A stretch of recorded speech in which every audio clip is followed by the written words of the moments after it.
En général, la fumée c'est plutôt mauvais signe, comme on dit, il n'y a pas de fumée sans feu. Mais même si votre maison ou celle de votre voisin est en train de brûler, la fumée est un excellent sujet photographique. C'est facile et rapide à mettre en place, ça demande un petit peu de temps et de pratique quand même, mais vous pouvez obtenir des photos fascinantes à montrer fièrement à vos proches. Aujourd'hui dans cet épisode de Photomaniac, on va voir une nouvelle idée de photo créative, et on va voir comment faire de la photo de fumée à la maison. Allez en avant, Guingamp.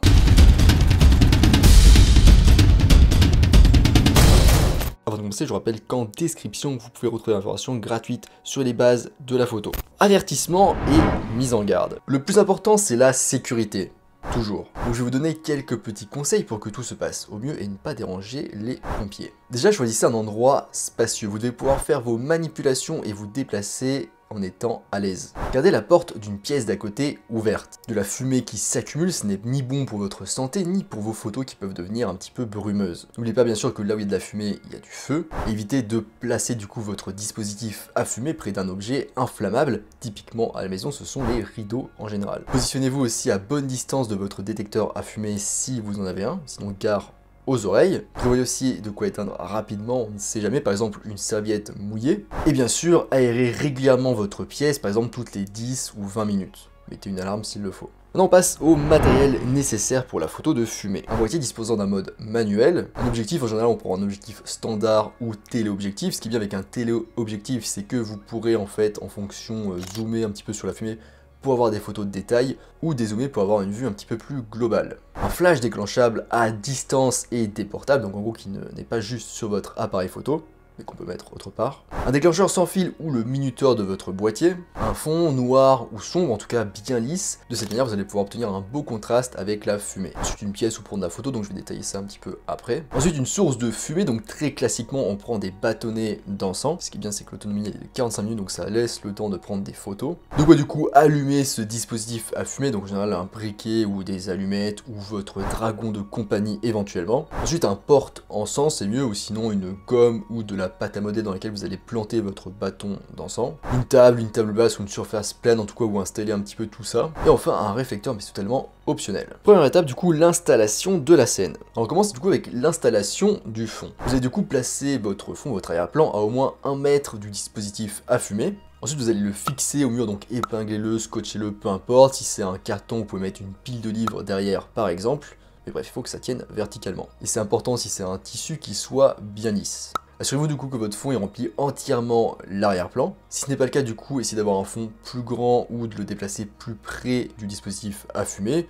Ou dans le pire des cas, vous irez recadrer votre photo en post-traitement. Et enfin, assurez-vous qu'aucune lumière donc de la pièce, d'une autre pièce, ou la lumière même du flash comme on va le voir après, ne vienne frapper l'arrière-plan. Sinon du coup, il serait moins sombre. Maintenant, l'installation du dispositif à fumer. Trouvez une surface plane ou une table où posez du coup votre bâtonnet d'encens et du coup le porte-encens aussi. Ou du coup, comme je vous le disais juste avant, vous le plantez dans une gomme ou dans de la pâte à modeler. Positionnez du coup le bâtonnet d'encens à environ 1 mètre du fond.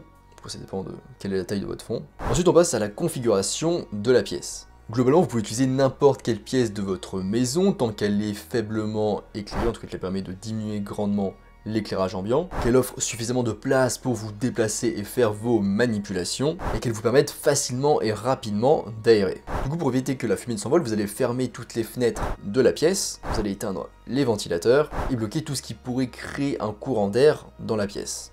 Pour rendre la fumée plus visible et facile à photographier, vous allez fermer toutes les portes, sauf éventuellement une pour aérer un peu, et surtout toutes les fenêtres. Vous allez éteindre toutes les lumières de la pièce. Deuxième étape, du coup, réglez votre appareil photo. Le mode de prise de vue il sera manuel. Au niveau de la distance focale, ça va dépendre un petit peu de votre objectif que vous avez du coup et de la place que vous avez dans la pièce. Si vous avez une petite pièce, un objectif standard sera le mieux, vous devrez dans ce cas un petit peu vous rapprocher. Un tel objectif permet d'être plus proche visuellement au niveau de la photo de la fumée, mais demandera un peu plus d'espace parce qu'il faudra s'éloigner pour pouvoir faire la mise au point. Ouverture entre f8 et f11, le temps de pause entre 1/125e de seconde et 1/250e de seconde. ISO au plus bas, donc 100 ou 200 ISO éventuellement pour commencer. La mise au point elle sera manuelle, mais je vais revenir un petit peu après sur comment la faire. Le format de prise de vue il sera RAW. C'est mieux comme d'hab pour développer par la suite. Au niveau de la balance des blancs, elle peut être auto, ombre, lumière du jour ou tungstène. Bien sûr, vous allez positionner votre appareil photo sur votre trépied si ce n'est pas déjà fait. Étape numéro 3, mettez en place votre flash. La clé d'un bon éclairage pour la photo de fumée est d'avoir une lumière qui passe à travers elle sans que la lumière ne tombe sur l'arrière-plan. Placez du coup votre flash à un angle de 90 degrés par rapport à votre appareil photo, donc en gros sur le côté. Placez-le entre 60 et 90 cm du bâtonnet d'encens et un petit peu plus haut si vous le pouvez.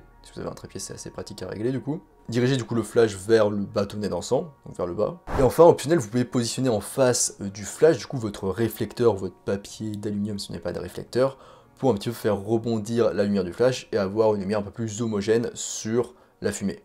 Au niveau des réglages du flash, donc vous allez régler en mode manuel, le régler aussi à mi-puissance pour commencer. Si vous utilisez un déclencheur radio, assurez-vous que votre flash soit bien synchronisé avec votre appareil photo. Alors n'oubliez pas que vous devrez sans doute essayer différents réglages du flash. S'il est trop puissant, vous pouvez par exemple le régler à 1/8 de puissance ou 1/16 ou encore plus bas. Et donc à partir de là, vous allez devoir trouver un petit peu vous-même à tatillon ce qui fonctionne pour vous et pour votre scène à photographier. Prenez une photo et examinez-la. Réglez la puissance du flash à un niveau inférieur si votre photo vous paraît trop lumineuse et réglez votre flash à un niveau supérieur si elle vous paraît trop sombre. Petite astuce, vous pouvez aussi sur votre flash du coup fixer 2 morceaux de carton ou de papier épais sur chaque côté du flash. Tout simplement pour bloquer la lumière parasite qui pourrait venir du flash et qui pourrait du coup venir sur votre fond qui doit être sombre.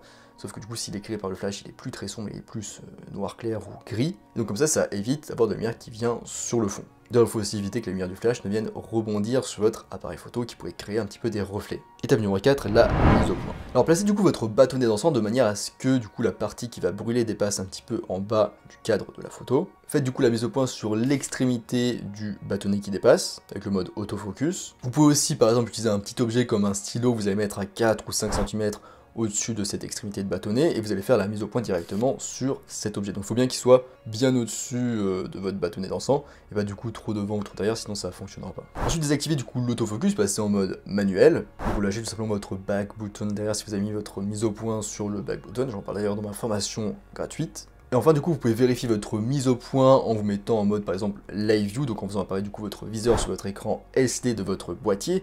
Vous allez pouvoir du coup zoomer comme ça sur l'écran et vérifier si votre bâtonnet d'encens est bien net, c'est que la mise au point est ok. Alors on désactive l'autofocus du coup pour éviter que l'appareil photo ne change sans cesse de mise au point. Étape numéro 5, déclencher. Prenez une photo, mais pour l'instant sans allumer encore le bâtonnet d'encens. Si votre photo ne vous paraît pas noire, dans ce cas, baissez vos ISO ici, c'était au plus bas, dans ce cas, vous allez baisser l'ouverture d'un cran. Vous allez fermer un peu plus l'ouverture, par exemple passer de F8 à F11. Quand tout est ok, allumez le bâtonnet d'encens, du coup éteignez bien votre pièce et commencez à prendre vos photos. Vous devrez peut-être du coup encore ajuster la puissance de votre flash ou alors même le changer de position par rapport à votre fumée et votre fond aussi. Si du coup vos photos vous paraissent trop délavées, dans ce cas, baissez la puissance du flash. Ou encore éventuellement réduisez votre couverture ou réduisez votre temps de pause pour faire rentrer du coup moins de lumière sur le capteur. Si vous trouvez qu'il y a encore trop de lumière qui tombe sur votre arrière-plan, dans ce cas vous allez rajouter du coup les 2 morceaux de carton si vous ne l'avez pas déjà fait.